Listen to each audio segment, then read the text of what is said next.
She was the kind of person that keeps a parrot. Part 3, Kalorari or Black Knight Trilogy, starring our very own Hyacinth Macaw parrot and resident witch, Princess Tara. We'll be reading Part 2 of Chapter 3.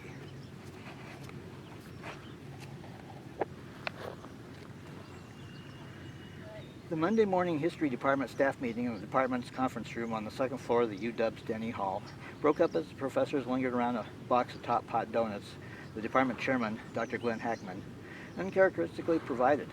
Probably had something to do with the fact his term as chairman was up, and the faculty would soon be voting on a new department chair. Dr. Hackman offered donuts to the newly appointed adjunct professor of Native American history, Dr. Tituba, and the department secretary, Nancy Defoe. Hackman generally couldn't be bothered to acknowledge the existence of an adjunct professor, but he seemed drawn to the department's new hire. Dr. Tituba, being single, tall, and attractive, probably had something to do with his generosity. Hackman droned on about growing up in Idaho Indian country, while Dr. Tituba surreptitiously tried to remove the plastic price tag hanging from the sleeve of the blue wool blazer she picked up at Nordstrom Rack on her way to the department meeting. Dr. Tituba's taste in clothing typically ran to jeans and pullovers, but she thought she better upgrade her wardrobe for her teaching assignments.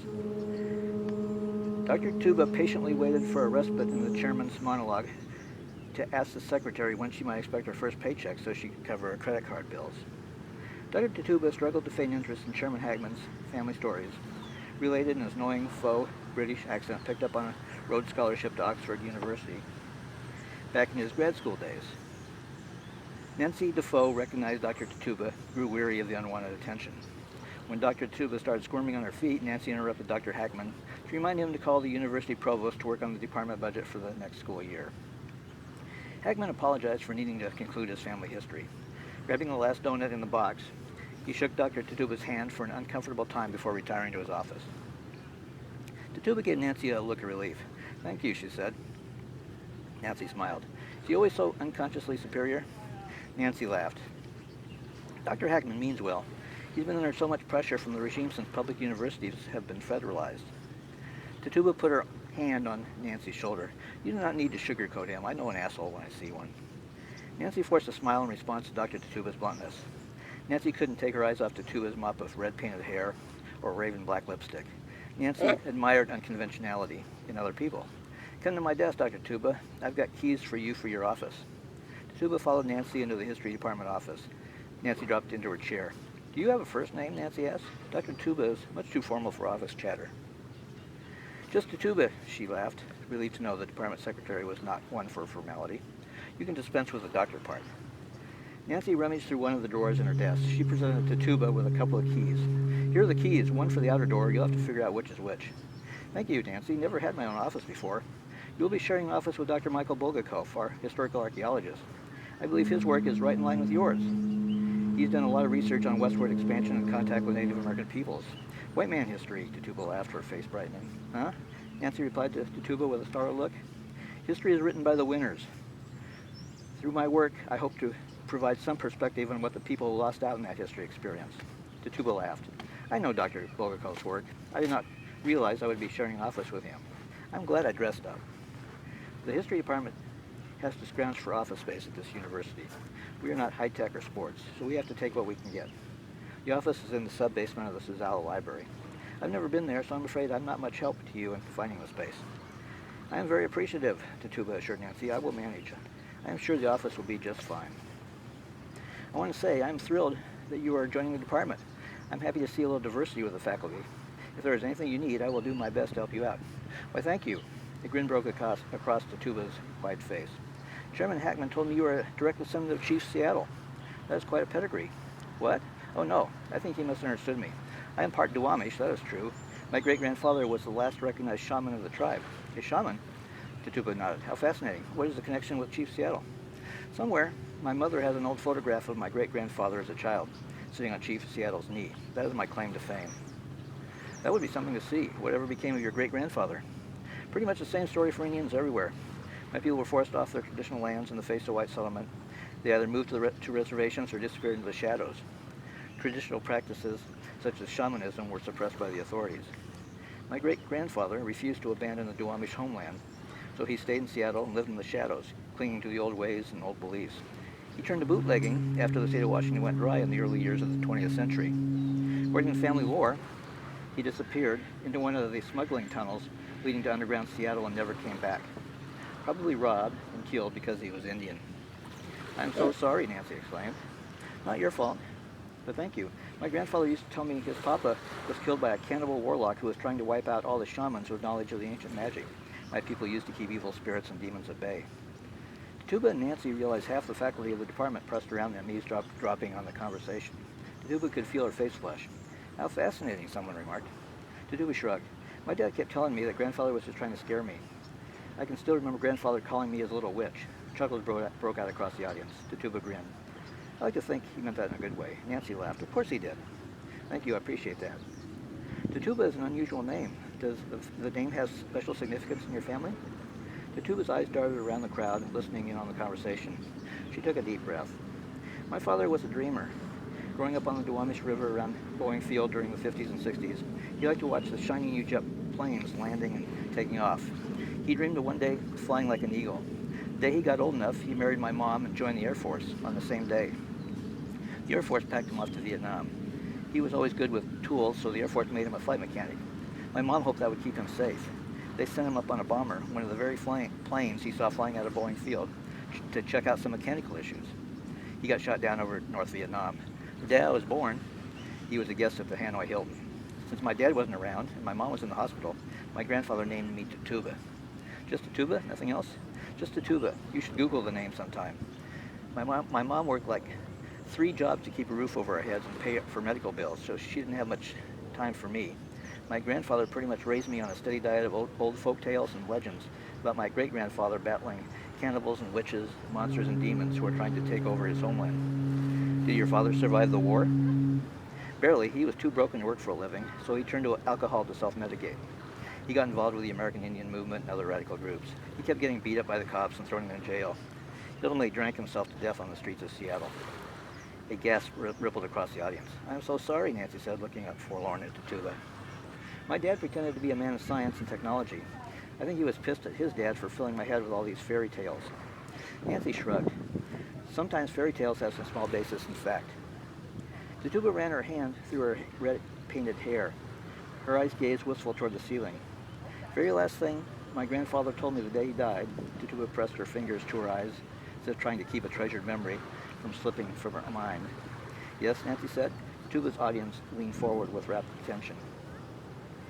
"He gave me this feather. I've still got the feather. It's framed on my wall." "Yes?" "The feather, a tail feather. It's this incredible crystalline cobalt blue. The color is so unnatural, I sometimes wonder if the feather is real. Not from any bird I have ever seen." "Yes?" "Well, my grandfather gave me this feather, and he told me I would one day save the world. My grandfather claimed his papa freed a bird deity from imprisonment in a totem, and the deity gave him the feather as thanks." Nancy slapped her desk. "Oh my." Tuba's face flushed with a tinge of embarrassment. "I hope he proves to be right. God knows this world could use some saving." "I do not have any expectations of grandeur. I would be happy if my scholarship and my teaching here at the UW might shed some light on some of the darker and more shameful periods of American history." Nancy waved off the audience.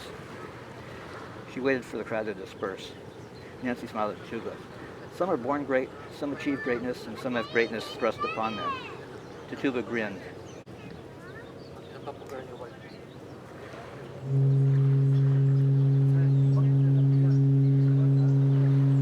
Tituba grinned. "Thy fates open their hands. Let thy blood and spirit embrace them." "You will do fine." Nancy grasped Tituba's hand.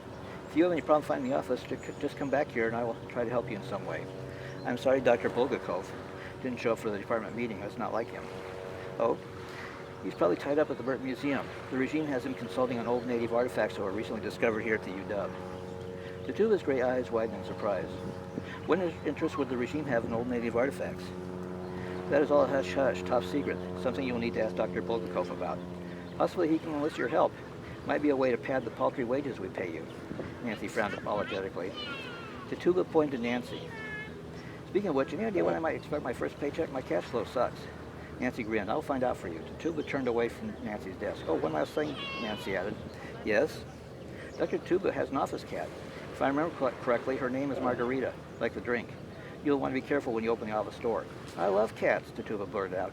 "Cat is my spirit animal. Cannot wait to meet her." Tituba skipped down the steps from Denny Hall's main door. She knew the Suzzallo Library from the time she spent writing her doctoral dissertation above ground. She had only a vague memory of delving into the depths below the collections. One time as an undergrad, she searched for the office of one of her history professors. Tituba strolled toward the library, admiring the tinge of fall colors, staining the fading summer's balding canopy of leaves covering the campus trees. A flash of colors, the antithesis of fall, bright blue and gleaming gold and burnt black, caught the corner of her eye. She halted. Her eyes searched for the source of the colors hiding in the trees. A couple of students stopped nearby. "Did you see that?" one of the students asked her. Tituba nodded her head. That looked like a parrot, the student said. Tituba felt goosebumps crawl up her back. "I'm not sure what I saw," Tituba replied. "Wouldn't think there were parrots on campus," the student continued. The students sauntered off, eyes searching the trees. Tituba shrugged. She turned back to the library. Tituba found the maintenance door, which opened to the library's dungeons. She breathed a sigh of relief when one of the two keys unlocked the door. 2 flights of dingy metal stairs dropped to a drab concrete hallway. Doors along the hallway sported neither numbers nor names. Light shimmered on the last door. Tituba knocked on the door. She heard a cat meow. The second key unlocked the door. Tituba slowly pushed the door open. Tituba spotted Michael's black cat, Margarita, sprawled across Michael's office chair. Margarita jumped to her feet. Yawning, the cat arched her back. She stretched her legs. Margarita commenced to howl at Tituba. Tituba stepped into the office, careful to secure the door behind her. She stepped to the cat. "Hello, sweetie." "Margarita?" More question than greeting.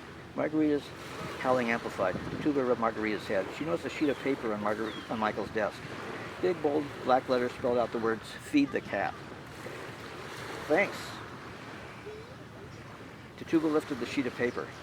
She found a box of cat food tins. Tituba picked out a couple of tins from the box, 1 salmon and 1 chicken. She popped off the lids. Margarita hopped to the floor, meowing insistently. Tituba dropped the cans to the concrete floor. Margarita dived into the food. Tituba spotted Michael's dorm fridge. She pulled the door open to find a case of Rainier beer inside. Tituba decided to celebrate her first office by helping herself to a beer. "Okay if I have one?" Tituba asked Margarita. The cat stopped wolfing down the salmon long enough to meow permission. "Thank you." She popped the tab. Tituba figured she'd buy a case of beer with her first paycheck. Hand to her lips, Tituba swung around to examine the office. She assumed the empty desk and chair against the back wall must be hers. "Damn, no computer," she groaned. She made a mental note to talk to Nancy about the computer. Tituba noticed a cot and sleeping bag in the closet, along with assorted men's shirts and pants hanging from mismatched clothes hangers. "Looks like Dr. Bulgakov is camping in the office," Tituba thought out loud. "That could be awkward," she told Margarita. Ignoring the comment, Margarita moved to the can of chicken. Tituba examined Michael's desk. Polishing off the beer, she grabbed another can from the fridge. Tituba dropped into Michael's chair. Margarita hopped onto her lap. Purring, the cat curled into a ball. Margarita commenced washing her face with her foreleg. "What have we got here?" Tituba asked Margarita, flipping through folders strewn across Michael's desk. Margarita growled, contented. Tituba laughed. "Your master has not much for organization, is he?" One of the folders caught Tituba's eye. She dropped the can of beer to the desk. She grabbed the folder marked Tlogwi. Tituba could feel blood drain from her face. She recollected her grandfather regaling her with tales of how a great magic would save the world from darkness, a magic called the Tlogwi. Tituba shivered. Blood turned chill, remembering the sound of her grandfather saying the word Tlogwi. Tituba struggled to decipher Michael's atrocious handwriting. She flipped through the sheets of paper in the folder. The notes were written in German. Tituba recognized the name Franz Boas, the pioneer German archaeologist and grave robber. She couldn't read the German, but Tituba could make out names. Michael spelled out in his notes. Tlogwala equals Kinkalala. "Oh my God," Tituba explained, startling Margarita out of slumber. The cat growled a complaint. Tituba chugged her beer with one hand while she rubbed Margarita's head with her other. She made out the name Hamatsa. Tituba's skin crawled. She recalled Hamatsa was the name of the cannibal warlock her grandfather claimed killed his bootlegging father. Memories flooded Tituba's brain. Kinkalala was the Black Witch, Hamatsa's slave and procurer of bodies. How the fuck does Dr. Bulgakov know about this? Tituba wondered out loud to Margarita. Tituba leafed through the other folders. Compilations of ancient chants, descriptions of artifacts, the Turnden, the Clarion of the Gods, the Four Furies, Coax you all, Hox Hawk, Gilo Guzgaya, Nensalit, the 4 brothers who encountered the magic crystal turned them into feather demons.